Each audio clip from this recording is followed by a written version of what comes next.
नमस्कार, मैं हूं आपके साथ शीतल पांडे और आप देख रहे हैं चर्चा आज की। खबरों की शुरुआत से पहले आइए नजर डालते हैं खबरें देश की हो या प्रदेश की, हर खबर को आप तक पहुंचाते हैं। आज की खबर में क्या है कुछ खास, देखने के लिए देखते रहिए चर्चा आज की।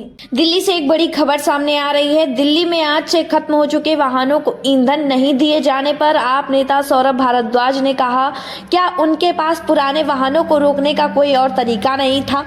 अब जबकि मानसून दिल्ली में आ गया है, क्या वे कृत्रिम बारिश के लिए कोई पायलट प्रोजेक्ट चलाएंगे? भाजपा ने छोटे मोटे गड्ढे तो भर दिए, लेकिन बड़े गड्ढों को वैसे ही छोड़ दिया। वे नहीं जानते कि सरकार कैसे चलानी है। ये दिल्ली की सरकार कोई ना चला रहे हैं, ये तो फुलेरा की पंचायत चला रहे हैं। क्या इनके पास और कोई तरीका नहीं है पुरानी गाड़ियों को रोकने का?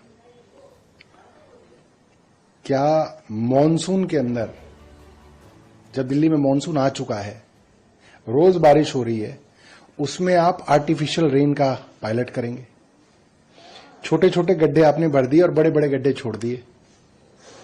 पेट्रोल पंप पे पेट्रोल पंप वाला लड़ाई झगड़ा करेगा पेट्रोल देने वालों को। पेट्रोल पंप मालिकों की एसोसिएशन कह रही है कि ये जो है इम्प्रैक्टिकल है, मगर जैसे एक फुलेरा की पंचायत चलती है उस तरीके से पूरी की पूरी सरकार को चलाने की कोशिश है, और इनको सरकार चलानी नहीं आती, न ही चला सकते हैं। कल मुख्यमंत्री रेखा गुप्ता ने कहा कि नहीं उठाई, इसलिए अब हमें एक सब करना पड़ रहा है।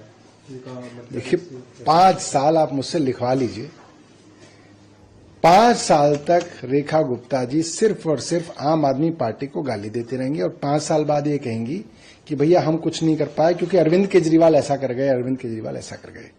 केजरीवाल जी ने सरकार चलाई, शीला दीक्षित के खिलाफ लड़के आए। क्या हमने कभी कहा कि शीला जी ऐसा कर गई इसलिए नहीं हो रहा, शीला जी ऐसा कर गई इसलिए नहीं हो रहा? हमने नहीं कहा।